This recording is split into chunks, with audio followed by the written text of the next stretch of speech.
Good morning, everyone. Thank you for joining us. This is Rochelle with the NBDA. We are back here this morning with Frank McMillan from Ensure Protect talking about rides. So, Frank, take it away. All right. Thank you, Michelle. Good morning, everybody. And like usual, I appreciate you coming on. And I want to also promise you that I will keep this short, but I will keep it full of information and keep it rolling. What we're going to focus on today is how to achieve service plan success, whether you are selling rides, which is the program we administrate, we invented for you, or whether you're selling your own or somebody else's service plan. I think you can apply what we're about to talk to achieve some success. So let's see. So here, first of all, you want to make sure that you understand different things with it come down to what motivates your employee.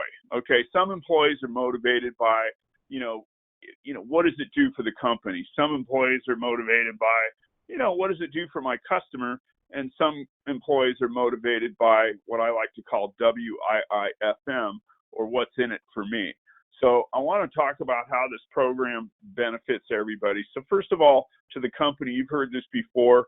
We know for a fact that when you sell somebody a service contract, it satisfies the three reasons you're in business, which means it helps you make more money, both top and bottom line revenue, without a costly investment. And that goes for both your service side and your sales side. The sales side, they usually make good margin on the sales side, and the service side, if they used our program, would get paid shop rates for any service that they do, whether it's maintenance or repairs, right? Then you do that, you're guaranteeing customer satisfaction. You satisfy customers, you're going to definitely retain them. And that's what it's all about. You want to protect your customers from going to another shop to get service. The best way to do that is offer them an extended service plan, tie them into your store. That means that they're your customer for at least the duration of that service plan. They're not going to go somewhere else to get service if, in fact, they bought it from you. They're going to want to come back to you. The benefits to the customer, the number one benefit is these things save them time. They don't have to look around for a service center. If they're traveling somewhere, they can call the 800 number. We'll refer them to the nearest shop so that if they purchase rides, they're still going to get service anywhere else. And, of course, it saves them money on maintenance and all that type of stuff, everything else, which certainly gives them peace of mind. And as far as benefits to the employees, the associates generally earn from any company a SPIF, which stands for Salesperson Incentive Fund. The other thing it does for the employees is it removes the less than fun experience when a customer comes back in with something that broke right outside of the OEM period. If they have a R.I.D.E.S program, or if they have some type of other service contract program on there, there's not going to be an argument about what's covered, right? They come in there, it's going to be paid for, especially by our plan, because we pretty much cover 100% of anything you can think of that would happen to that bike, even things that happen from accidental damage. So that's what that's about. Think about what motivates the employee. Talk to them, whether it's money, whether it's they care about the company, their customers. It's important to cover that. You want to make sure that you cover what's covered with your program, right? You want to make sure that they know they can sell it on all types of different bikes, whether they're mountain bikes, road bikes, e-bike, crossover bikes, hybrid bikes, you name it. And then we also think you should remind your customers that they should be offering service contracts on the GPS devices, the watches, the fitness type of stuff, electric pumps, regular pumps. Don't overlook that service contracts are available on things other than just finished bicycles. Think about 100% coverage. Think about mechanical and electrical failures that can happen, even wear and tear. That should be all covered under a service contract. It's certainly covered under the R.I.D.E.S program. Think about maintenance. That should be free for the customer, certainly covered under the R.I.D.E.S program. There should be a policy. If it can't be fixed, it'll be replaced. Certainly works with our program. And, of course, no deductibles, which are like hidden surprise, costs. We don't have deductibles, neither should your plan. And then we believe all plans should be transferable. In our case, if a customer needs to transfer something that's like free, they call the 800 number, we'll transfer right over for them. So here's how we really get into selling this. And this is secret sauce. And I want to make sure that you understand if they follow these 5 parts, okay, to a script, and they use the brochure as a visual aid every time that they sell a bike or a qualifying product, you're going to achieve some great success. Okay, so the first part is they must bring it up, the opportunity to buy a service contract, to 100% of the customers on all qualifying products, and I mean every time. If they do that, they're gonna see what we call something called the 20-30-50 rule come to life. So the 20-30-50 rule means 20% of the people that hear about this will buy it, 30% of the people will never buy it, but the other 50% will buy it on some stuff, right? They'll buy it because they like the recommendation, the pitch, they've had a problem before, this or that, right? So you're going to always have a chance to close between 20 and 70% attachment rate if you require your crew to bring this up on 100% of the customers and they use the brochure as a visual aid. Now, if you actually tell them to follow the script, talk about the limited manufacturer's warranty, they can tell the customer, hey, this is a great bike, comes with a 1-year warranty against materials and defects, right, in workmanship, but it doesn't include maintenance, it doesn't generally include wear and tear, okay? Then they show them the brochure and they say, but ours does cover wear and tear. It covers accidental damage, and you can get coverage out to 2 or 3 years and get annual maintenance either 1 time per year or 2 or 3 times per year, okay? Those are big deals, right? You show them the investment, you show them on that brochure how much it costs, either for the 2-year or the 3-year, and then you need to have them do something called ask for the order. You don't show somebody an opportunity to buy a product and then not ask for the order. We suggest they either use an assumptive close or an alternative of choice. Assumptive close means let's go ahead and add it today, and an alternative of choice says would you prefer the 3-year plan or the 2-year plan. So these are the 5 parts of a script. They need to bring it up. Hey, your bike qualifies for our R.I.D.E.S program, right? They need to talk about the limited warranty.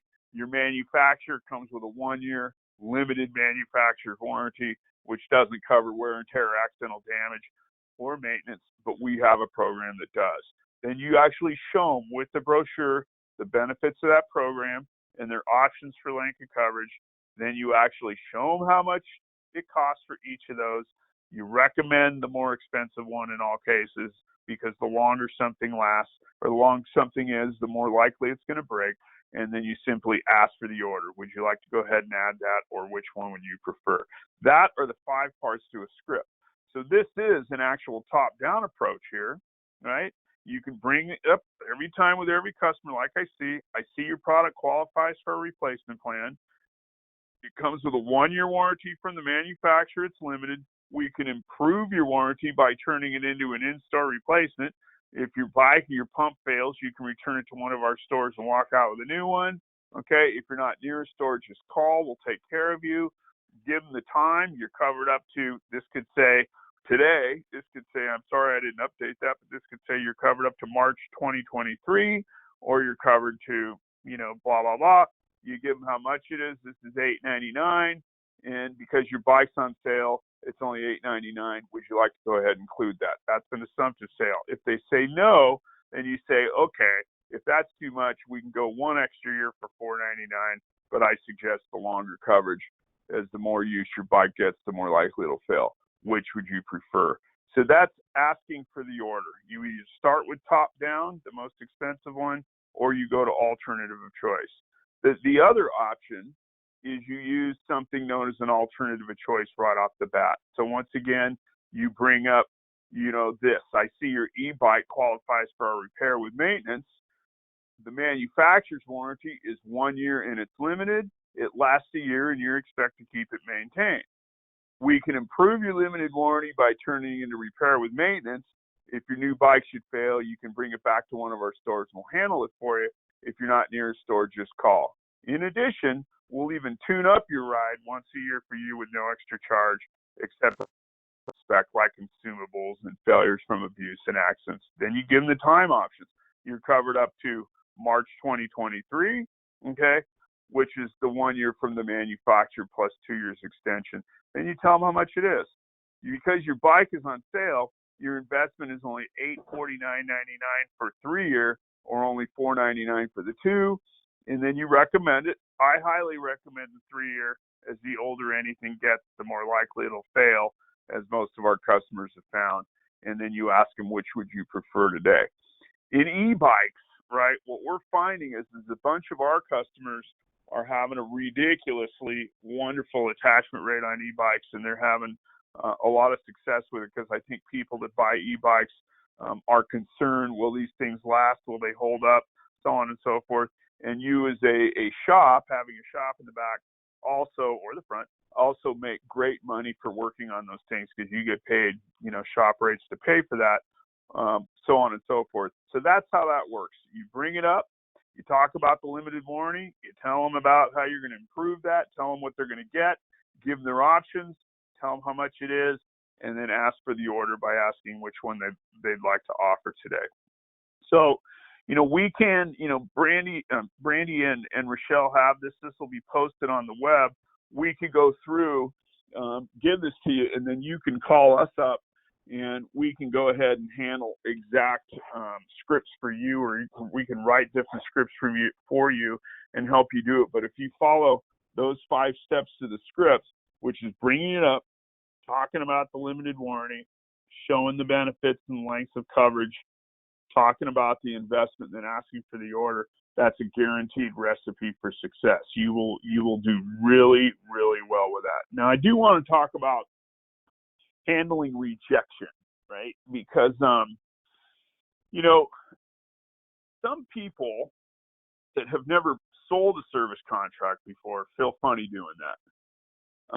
Some people that hear the word no, right, more often than they hear the word yes, get kind of dispelled from go ahead and continuing to offer these. So I'd like to talk about an example here, how to handle rejection with your employees.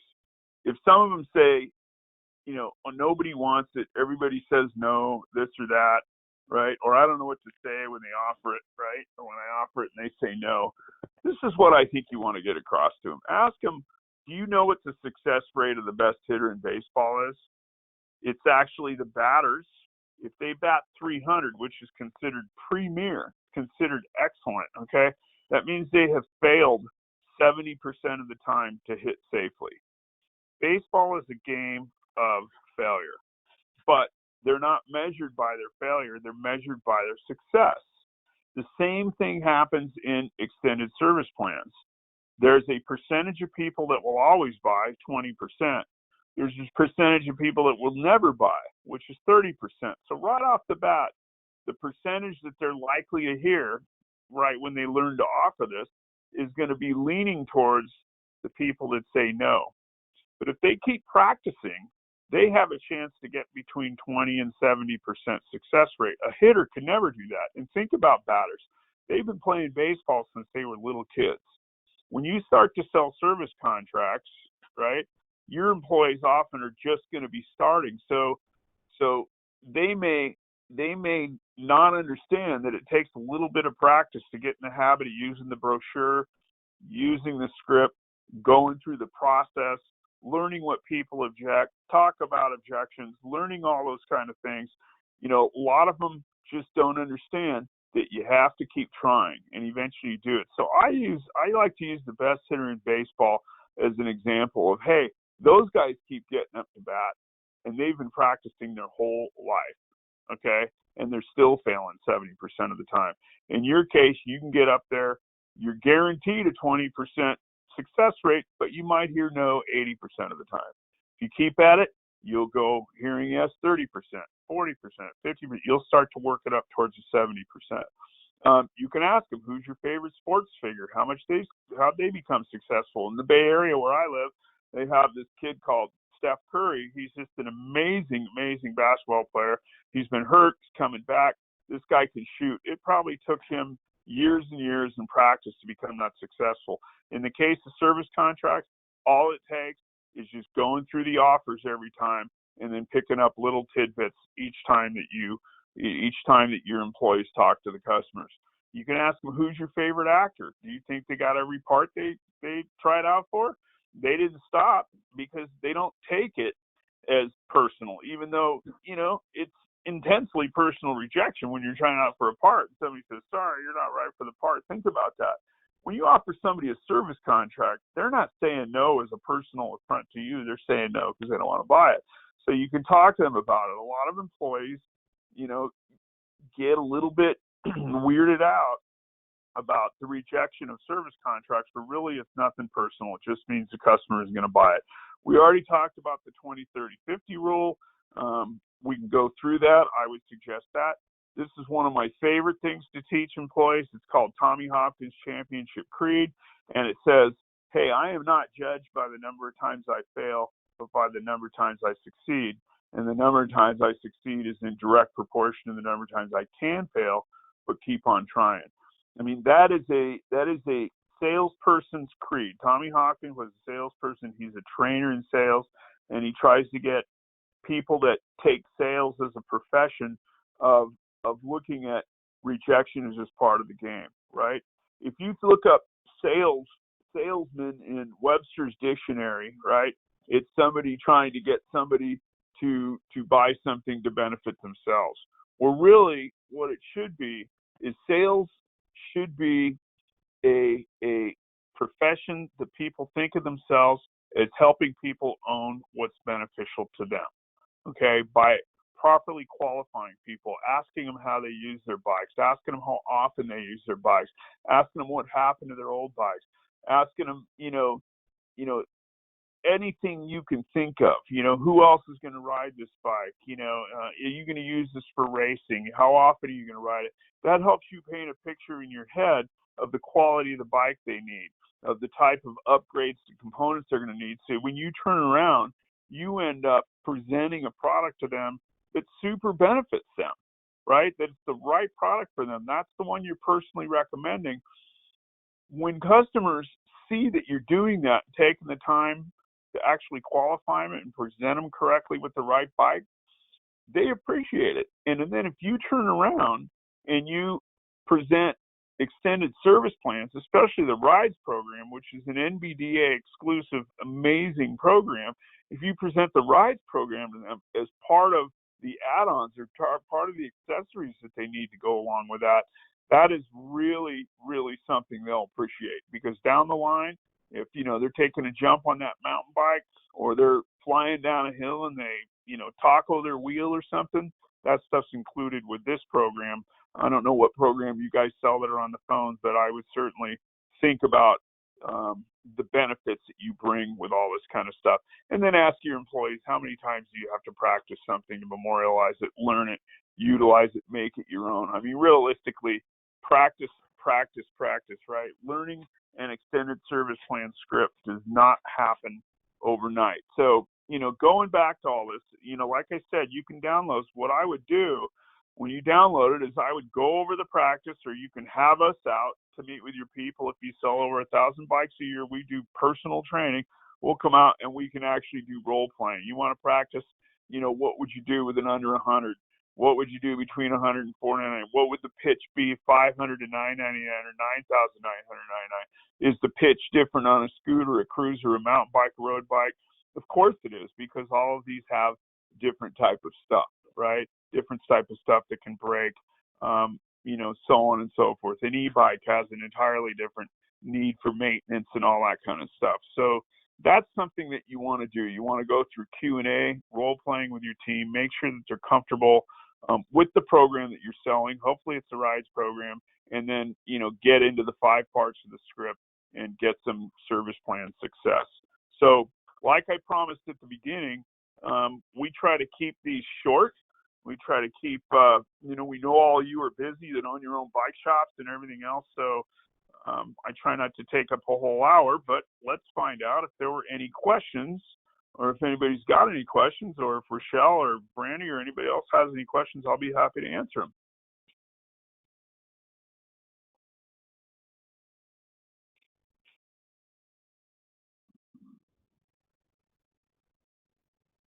Hello. Did I lose everybody? I don't see any questions coming through unless somebody's typing them out. Okay, so we'll take a look real quick. And by the way, just to let everybody know, we're shooting some videos too, and we'll make those available through not only our website but also the NBDA website. I think, is that something we can give you, Rochelle, to post there if people want to Absolutely. watch those videos? Okay, great. Yeah, So I expect those to be done before the end of April, middle April. that's great. All right. We don't have any questions coming through. If people do have questions, Frank, can they contact you? Yeah, and my name is on the invite. They can contact me via phone call. They can contact me via email, whatever they want. So I appreciate it, everybody. We'll see you on 331. We're going to talk about managing this. All right. Thanks, everyone. Have a good day. And if you have any questions about this, feel free to email me, Rochelle at nbda.com, or Frank. All right. All right. Thank you, Rochelle. Okay. Thanks. All right. Bye-bye.